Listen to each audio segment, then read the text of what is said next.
c'est mon ami, le professeur Chi, qui m'a invité. Je n'appartiens à aucun parti politique, mais dès lors qu'on parle de sécurité, je me sens concerné, c'est avec plaisir. Donc je suis venu en parler. Le titre était Sécurité, développement. Le développement ne peut pas avoir lieu s'il n'y a pas la sécurité. J'ai l'habitude de dire que dans les temps anciens, lorsque un homme prenait un arc et des flèches, ça peut servir à deux choses. D'une part, se défendre, d'autre part, tuer une biche pour avoir à manger. C'est un peu comme l'œuf et la poule. Les deux vont ensemble en permanence. On ne peut pas se développer si on n'a pas la sécurité, donc la paix. Et j'ai dit que quand l'homme a inventé la porte, la clé, la palissade, les remparts, c'est pour pouvoir se protéger, avoir la sécurité et pouvoir à l'intérieur, quand il a la sécurité et la paix, pouvoir travailler et améliorer ses conditions de vie. Je pense que c'est le fond. Maintenant, dans les temps modernes, on a eu une tendance à éloigner l'armée un peu de la société depuis la fin de la guerre froide en faisant des armées professionnelles où le service militaire n'est plus obligatoire pour tous les jeunes parce qu'on s'est rendu compte que la nouvelle guerre, ce n'est pas des effectifs importants, mais on a des armes sophistiquées, plus précises, qui peuvent utiliser la troisième dimension, que ce soit le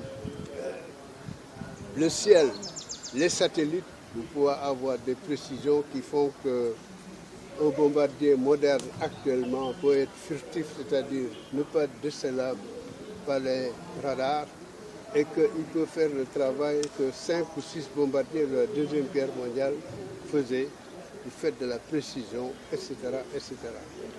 Alors cette séparation, cette professionnalisation où l'armée à côté fait que, en temps de paix par exemple, on dit que l'armée est budgétivore. Actuellement, en Occident, tout le monde se bat pour que le budget de l'armée, même si c'est en temps de paix, soit de l'ordre de 2% du PIB des pays.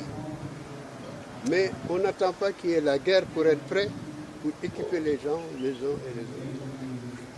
Je pense que vraiment, si on pouvait pousser à ce que, pas seulement le gouvernement, mais les citoyens, par exemple, qui peuvent voter un budget, sachent que, même si jusqu'à maintenant, on a eu, je dis le mot chance, pour la bonne raison que cette guerre n'est jamais perdue, gagnée à l'avance, parce qu'on voit qu'un pays comme les États-Unis, qui paye 60% des dépenses de sécurité dans le monde, c'est-à-dire les 1500 milliards de dollars. Ils font plus de la moitié, c'est-à-dire entre 700 et 800 milliards. Même ce pays-là ne peut pas dire que j'ai gagné la guerre d'une manière définitive.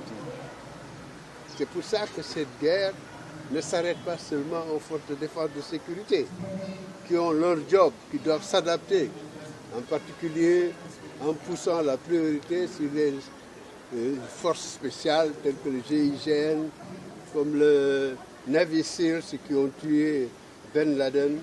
Ça, c'est pour ça qu'on dit que ce n'est plus une guerre symétrique conventionnelle, parce que ce qui s'est passé au World Center de New York, c'est en fin de compte une guerre asymétrique, c'est-à-dire que ce n'est pas des bataillons qui se confrontent, mais c'est plutôt des petits groupes de 19 personnes qui ont attaqué la plus grande puissance, aussi bien militaire qu'économique du monde, dans leurs deux centres symboliques, qui est le World Trade Center d'un côté et le Pentagone. Donc, il ne faut pas dire que c'est impossible, mais c'est possible si toute la citoyenneté, tous les citoyens considèrent qu'ils peuvent apporter leur part, se considérer un peu comme des soldats de la nouvelle guerre, en apportant par exemple le renseignement. Dans les banlieues, il peut ne pas avoir de l'électricité la nuit, il y a de l'insécurité, il y a des groupes qui font des choses anormales. Est-ce que les citoyens doivent l'apporter? un peu comme font les Anglais avec Scotland Yard qui a un numéro vert où dès qu'il y a une anomalie, quelle qu'elle soit, cette anomalie-là, on dit aux policiers, aux gendarmes pour qu'ils fassent le travail. Je pense aussi qu'il faut dire une chose, la guerre des polices existe dans tout le monde. Aux États-Unis, entre CIA qui s'occupe des renseignements extérieurs ou le FBI intérieur, il faut toujours savoir où se trouve la limite parce que chacun a tendance à vouloir garder le renseignement pour soi alors que ce n'est pas le service qui reçoit le renseignement qui est mieux placé pour traiter sur le terrain l'ennemi ou le fait comme ça. Il faut que cet esprit de coordination existe. Le Sénégal a créé depuis quelque temps le SICO, qui est un centre de coordination. C'est symbolique que de ce côté-là, bien que ce service dépende du ministère de l'Intérieur, que ce soit un officier gendarme qui est donc d'une autre structure qui fait. Ça, c'est un esprit qu'il faut avoir pour que tout le monde travaille ensemble sur cette guerre-là, pour restreindre